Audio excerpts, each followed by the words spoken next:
আসসালামু আলাইকুম বন্ধুরা, কেমন আছেন সবাই? আশা করি ভালো আছেন। আমি হারুন বিন জলিল, কৃষকের স্বপ্ন চ্যানেলের পক্ষ থেকে আপনাদেরকে জানাই অভিনন্দন। হ্যালো বন্ধুরা, স্থানীয় জাতের গুল বেগুন চাষের অর্থাৎ শেওলা জাতের গুল বেগুন চাষের আরও একটি নতুন ভিডিও নিয়ে আপনাদের মাঝে চলে এসেছি।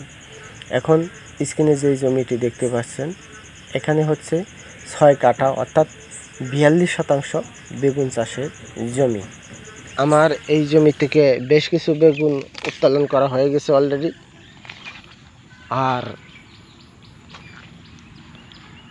এর পূর্বেও আমি আরও এই জমি থেকে 2বার বেগুন উত্তোলন করেছি। একবার করেছিলাম 38 কেজি, আবার করেছিলাম 23 কেজি।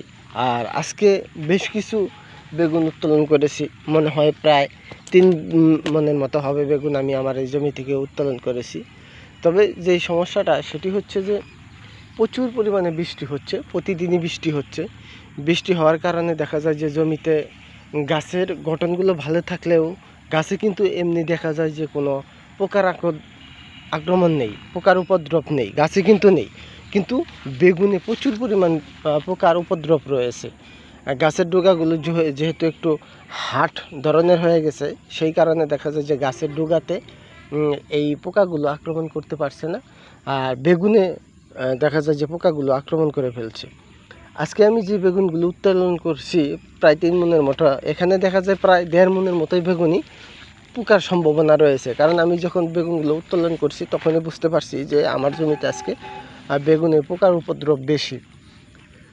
আসলে করার কিছুই নেই, আবহাওয়া খুবই খারাপ। কারণ প্রচুর বৃষ্টি হচ্ছে, বৃষ্টি হওয়ার কারণে কীটনাশক দিলেও কীটনাশকে কোনো কাজ করতে পারছে না। কালকে আমার এই 42% জমিতে আমি 600 টাকার কীটনাশক স্প্রে করেছি, জিঙ্ক বোরনের ডোজ সহ আমি স্প্রে করে দিয়েছি। কিন্তু দেখা যায় যে রাত্রেই এমন বৃষ্টি হয়েছে, হালকা বাতাস সহ প্রচুর পরিমাণে বৃষ্টি হয়েছে জমিতে। সেই কারণে দেখা যায় যে কিন্তু কীটনাশকে কোনোভাবেই কাজ করছে না। আর আজকে দেখা যায় যে সারাদিনই বৃষ্টি হচ্ছে। আর এখনও যদি আমি আপনাদেরকে দেখাই, এই যে আমার কিন্তু প্রতিটি ড্রেনের মধ্যে মানে প্রতিটি লাইনের মাঝখান দিয়ে কিন্তু আমি একটা করে নালা করে দিয়েছি। পানি এখনও নিষ্কাশন হয়ে এই জমি থেকে শেষ হয়ে যেতে পারেনি। আর অবশিষ্ট যে পানিগুলো রয়েছে, যেহেতু এই জমিটা একটু নিচু, উপরের জমি থেকে এখনও ঝর্ণাগুলো নিচে এসে এই পানিগুলো কিন্তু ড্রেন দিয়ে জমা হয়েছে। জমা হওয়ার পরেও কিন্তু পানিগুলো এখনও নিষ্কাশন হয়ে শেষ করতে পারছে না। এই আমার এখান দিয়ে মানে প্রতিটি লাইনের ভিতর দিয়ে একটু করে ড্রেন করার পরও অবশিষ্ট যে শেষ অংশ রয়েছে, এই শেষ অংশ দিয়ে কিন্তু আমি একবারে দক্ষিণ পাশ দিয়ে একটা লম্বাভাবে ড্রেন করে দিয়েছি, যাতে করে এই যে প্রতিটা লাইনের ভিতর দিয়ে যে ড্রেনগুলো রয়েছে, এই ড্রেনের সাথে ওই ড্রেনটা সংযুক্ত হয়ে যে পানিগুলো রয়েছে সেই পানিগুলো কিন্তু এখান দিয়ে নেমে যায়। আর অত্যধিক বৃষ্টির কারণে দেখা যায় যে আমার উত্তর দিকের যে বেগুনের গাছগুলো সেগুলো কিন্তু আলহামদুলিল্লাহ বেশ ভালো। আর এই দিকের যে বেগুন গাছগুলো আপনারা দেখতে পাচ্ছেন, বেগুনের গাছগুলোর কিন্তু মানে সাইজগুলো ভালো না, অত্যধিক বৃষ্টি থাকার কারণে। এই এখনও দেখতে পাচ্ছেন যে এই যে বেগুন গাছের গোড়াতে কিন্তু পানি আটকে রয়েছে, পানি রয়েছে।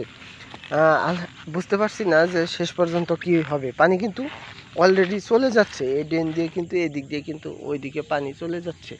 পানি চলে যাওয়ার পরেও দেখা যায় যে মানে যে হারে পানি নিষ্কাশন হওয়ার কথা সেই হারে নিষ্কাশন হচ্ছে না। সেই কারণে এদিকের গাছগুলো কিন্তু খুবই খারাপ। তবে আশা করছি যে এখন আসলে এই বেগুন গাছগুলো কিন্তু বেগুন আবার এখনই সময় নয়, যত শীত আসবে এই গাছগুলো দেখা যায় যে বেগুন কিন্তু তত বাড়তে থাকবে। আর বেগুনও বাড়বে আবার, এবং কি বেগুনের দাম যেটা রয়েছে সেটাও কিন্তু বাড়বে। সেই কারণে যদিও একটু আগাম এটা করেছি, কিন্তু আগাম করলে হবে কি, আগাম করলে দেখা যায় যে সমস্যাটা বেশি হয়, সেটি হচ্ছে পোকার উপদ্রবটা অত্যাধিক বেশি থাকে। যে হারে আমরা কীটনাশক এবং সার জমিতে স্প্রে করছি সেই হারে কিন্তু এখন এই বেগুন বিক্রি করে মানে সই হচ্ছে না, সবসময় ঘাটতি থাকছে।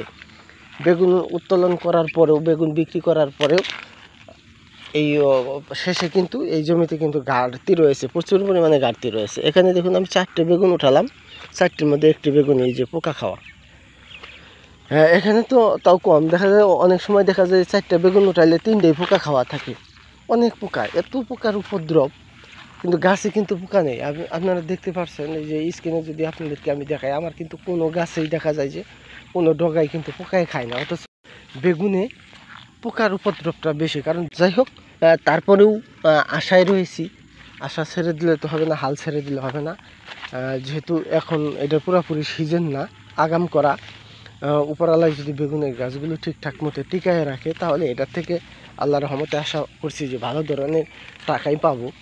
কারণ আমি যে বেগুন লাগিয়েছি এই জমিতে, আমার থেকে 1 মাস পরে বেগুনের চারা তারা লাগিয়েছে, আর তাদের কিন্তু এখনও পর্যন্ত ফুলই আসে নাই। আর আমার কিন্তু অলরেডি আমি আমার এই জমি থেকে আরও 2বার বেগুন হারভেস্টিং বা বেগুন উত্তোলন করেছি, আজকে দিয়ে 3বার। আর গাছও কিন্তু অনেকটাই বড়, অনেকটাই উঁচা রয়েছে, আর গাছের গঠনগুলোও ভালো রয়েছে।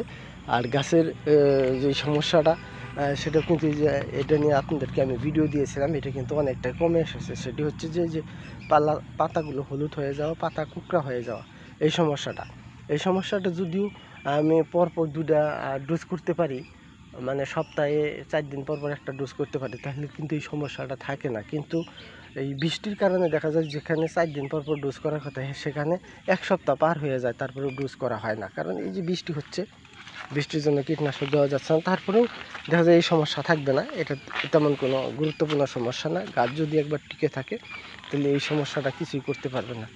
যাই হোক বন্ধুরা, আজকের ভিডিও তাহলে এখানে শেষ করতে যাচ্ছি। ভিডিওটি যদি আপনাদের ভালো লাগে, তাহলে অবশ্যই লাইক কমেন্ট শেয়ার করবেন। আর যারা আমার চ্যানেলে নতুন, তারা অবশ্যই আমার চ্যানেলটি সাবস্ক্রাইব করে রাখবেন। ধন্যবাদ।